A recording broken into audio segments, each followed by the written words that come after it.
Hi, everyone. Your godmother is here. Thank you for joining me for my top 10 Canadian horror films. And yes, that is my Shorzy jersey in the thumbnail. My husband does not like when I wear that jersey. I love it. He doesn't like it because of the number 69, but he is my husband and not my father. So I'll wear it and then he'll just sage me off when I come home. So let's dive into this. Our number 10 film is sort of an 80s vibe. You know your godmother. She loves that 80s vibe. I'm sorry, it sounds like things are like falling next to me. That's because my cat is knocking things over and she's playing with gravity. But number 10 is The Void from 2016. This is a Lovecraftian horror film written and directed by Stephen Kostansky and Jeremy Gillespie, starring Aaron Poole and Kenneth Welsh. This movie starts with a bang. Like it gets you right from the get-go. You're kind of outside this house and there's these violent happenings going on inside the house. And a severely injured man stumbles from the house and runs smack dab into a police cruiser. And so the police officer takes this wounded man to the hospital. And this is where everything unfolds. And those of you who've been following my reviews, you know that one thing the godmother loves is this scenario when we just shove people together. We put ordinary people in extraordinary circumstances and we see how it shakes out. We get this little microcosm of society. Who becomes the hero? Who cowers in the corner? I love it. I love it.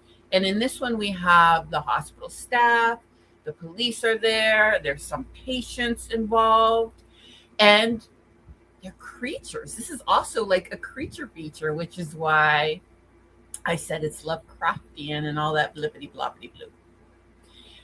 Interestingly, I learned that the creature effects were sponsored by crowdfunding. That's kind of interesting. And the creature effects are okay. They're not bad. They did the smart thing by filming a lot of the creatures in the dark, which I usually do recommend so that you're not seeing seams and bolts and welds and all of that stuff. There's also a cult involved in this film. So there's a lot. Everything under the sun is in this film. It is crazy. It is fun. If you haven't seen it, I recommend it. Our number 9 film is In the Tall Grass from 2019, and this is a supernatural horror film based on the 2012 novella by Stephen King and Joe Hill. It was written and directed by Vincenzo Natali and starring Harrison Gilbertson and Laisla de Oliveira. And I'm sorry I'm messing up her name because I do enjoy her very much. I've seen her in a few things.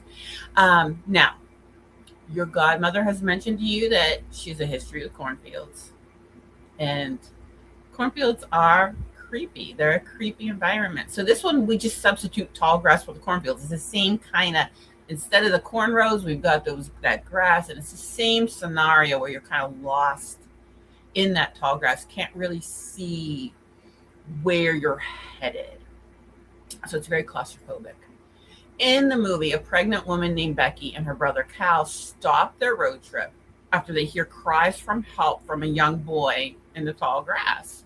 So obviously they're concerned. They go into the tall grass and get separated. And then it's like a supernatural environment where like their distance keeps changing unnaturally. So they decide, hey, we got to get out of here, but they can't find the road. And then other folks end up diving into the tall grass. And there is some mysticism, some pure wackiness, and as I said, some really nice feelings of claustrophobia from that tall grass. Number 8 is a twofer, and that is Influencer from 2022 and Influencers from 2025. Did I do that right? We'll see in the poster. The posters will correct me.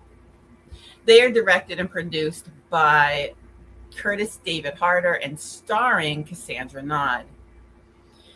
And I'm pinning these two together as in my mind, they're a pair. They work together. But that doesn't mean you can't watch them separately. I just enjoy them together. And some of you are going to say, well, this really isn't Canadian because there's, it's filmed outside of Canada and there's some, but the filmmaker and the actress are both Canadian, and it's sponsored in part by Canadian Film Company. In both of these films, Cassandra plays this mysterious woman who befriends influencers. And she's like, yeah, I'm going to show you around. I'll show you some cool things. But then she starts terrorizing them. These movies are travel porn at its best. They're dark comedies. And there's some absolutely absurd moments that are fantastic. Like I LOL'd at parts of it. It's just so silly. Now, the one thing I do want to mention, Cassandra Nod, gorgeous actress. She has a large birthmark beneath one of her eyes that in real life, the character doesn't, the actress does. And she never had it removed.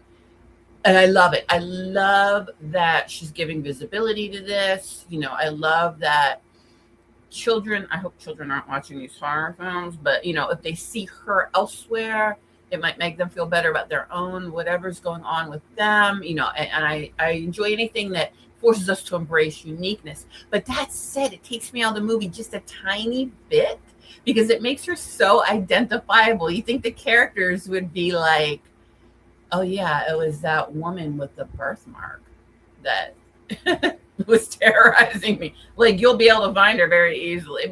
But beyond that, I really do. I enjoy these films. These are just popcorn movies. So like check your brain at the door and just enjoy them. So my number 7 film is The Cabin in the Woods from 2011. And this is a sci-fi horror comedy. Yeah, there's everything but the kitchen sink in here. And it was directed by Drew Goddard and starring Kristen Connolly and Chris Hemsworth. I know. Whenever I always talk about this movie, I'm like, there's a Hemsworth in here, and I never really, it's Chris. So for the two of you who have not seen this film, what it's about is college students are spending a weekend at a cabin in the woods, and some scientists are remotely controlling the cabin, and they're manipulating the students' behavior with mind-altering drugs. So there's like this sci-fi element to it. They lure the group into the cabin's cellar, which contains an assortment of really weird, bizarre objects. So from there, things get stranger and stranger because it's very Scooby-Doo-ish. They all pick an object, which you're like, why? Just leave. But they do. This movie has become a cult classic with very good reason. Number 6 on the list is American Mary, which is a 2012 body horror film directed by Jen and Sylvia Soska and starring Catherine Isabel, who is absolutely stunning in this. I mean, stunning acting, but just stunning physical beauty. So she plays a surgical student named Mary, who's financially desperate. Like, aren't we all? We can all relate to this one. And so she applies for work at a local strip club. There's shady stuff going on in this club, and the owner needs someone with medical experience to patch up some folks because things are happening in there. So he offers Mary, money to perform this emergency surgery. One of the standout characters of this film is Beatrice Johnson, a stripper at the club who's had extreme plastic surgery to make herself resemble Betty Boop. I love it. Love it.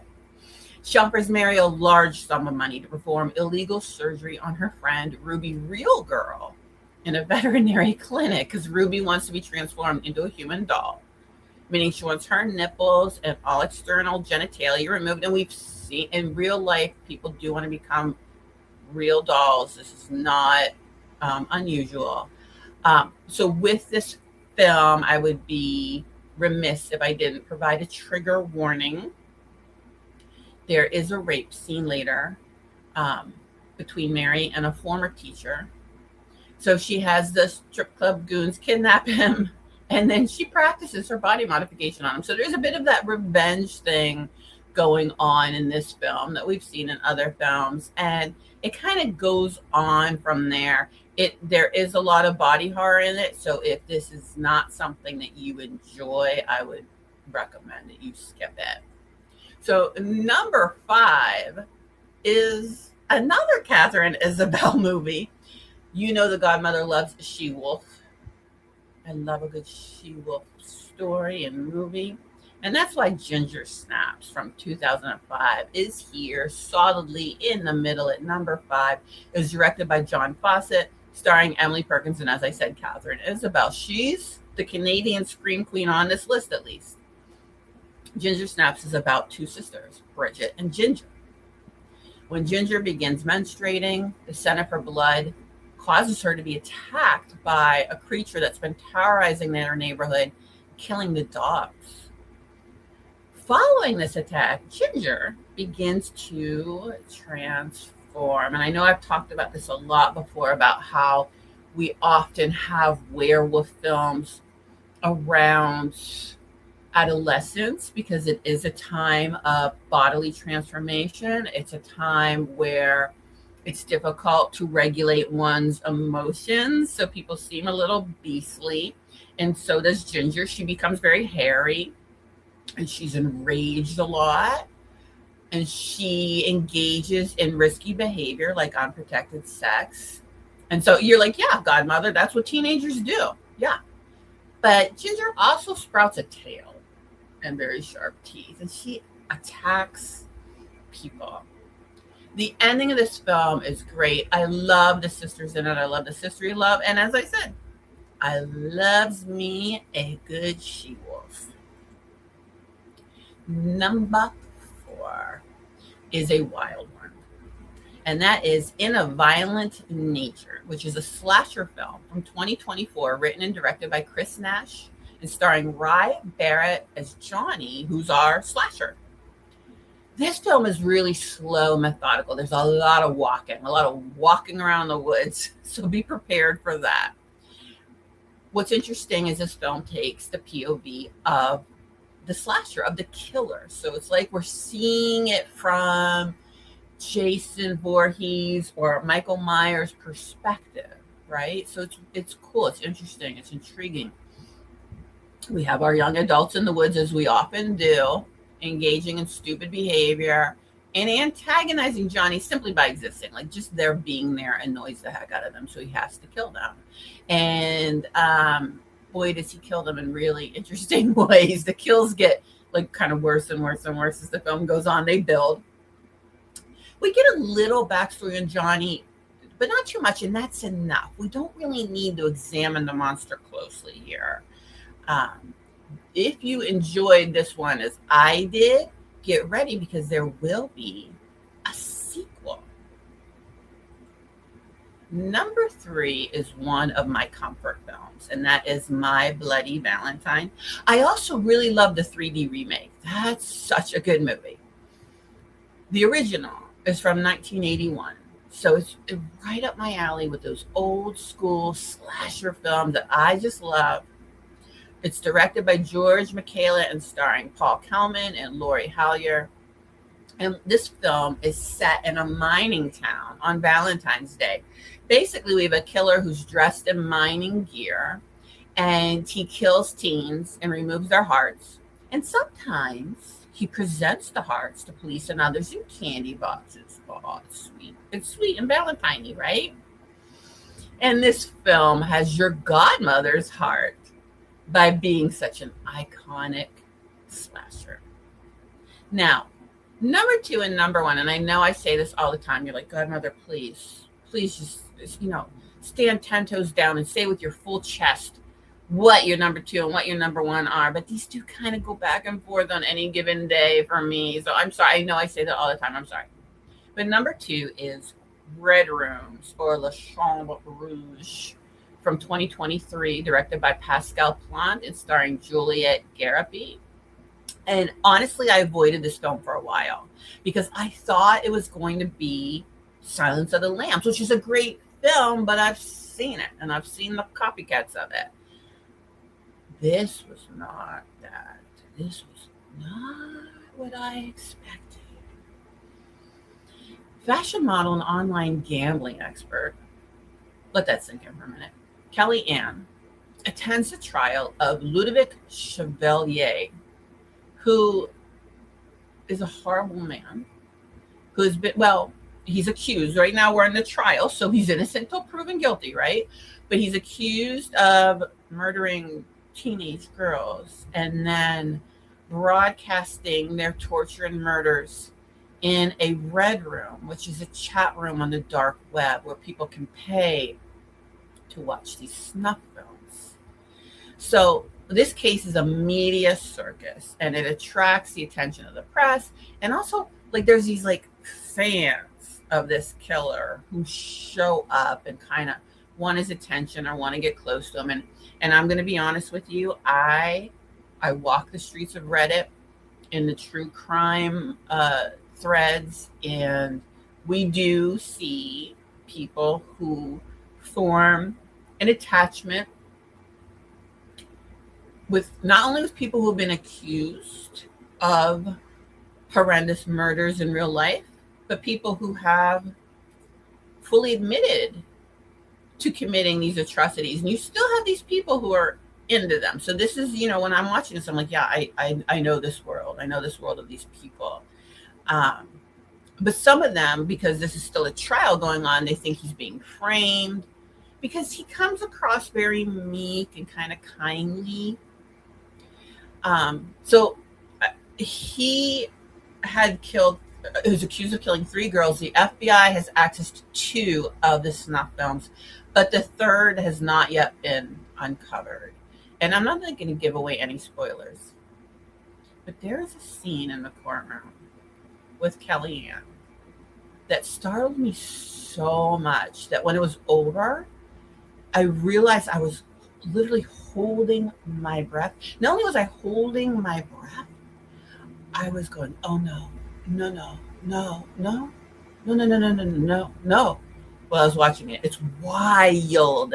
And the ending is wild. Because I kept thinking, where are we going to go? Where are we going with this? Did not see it. Did not see it coming.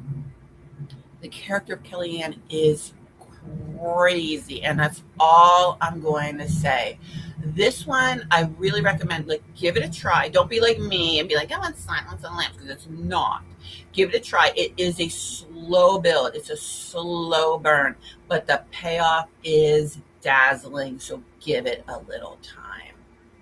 And now number 1 for my top 10 Canadian horror films is Anything for Jackson, which is a supernatural dark horror film directed by Justin G. Dick, starring Sheila McCarthy and Julian Richings. This film was made for pennies, like $280,000. They shot it inside the screenwriter's house. Lord knows if the actors got paid at all. Maybe they bought them lunch. Like how when someone moves your furniture, you buy them pizza. That's what I'm anticipating happened here. I love this film. I love it. I have reviewed it before. I think when I was doing cults, I was doing my top 10 cult films. But basically, it's about the title, Anything for Jackson. Jackson's a young boy who died in a car accident. And his grandparents kidnap a pregnant woman so that she can serve as the vessel to bring Jackson back in a reverse exorcism. Sit with that for a minute. So this is wrong, right? Like you don't, ethically, you should not do that. But I understand, right? Like that's the thing about this film. The writing is so good and the characters are so well developed that you do feel sympathy for them, even when they're doing horrible things.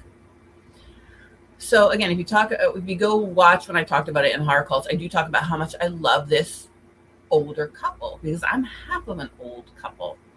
I'm not going to bore you with it again, but I really love that the husband could have turned on his wife, could have felt a lot of resentment, but instead he's willing to sacrifice for her. It's really, their love is very, very clear. It's very apparent in this film. And again, the writing is really strong. The characters are well developed. This is Canadian horror at its finest. I don't know what else to say about it. So thank you so much. I love you all, and I love you for being here and going to Canada with me, even though we really did not go to Canada. We didn't have any, good food that we could have in Canada. Canada does have some good food. So I've been watching the results of the poll that I gave to determine where to go next month. I mean, you still have a no. When this comes out, will you have time? Time it means nothing to me. But I think right now we're leaning toward Japan for next month. My top 10 Japanese horror films. So if you would like to see that, smash the subscribe button.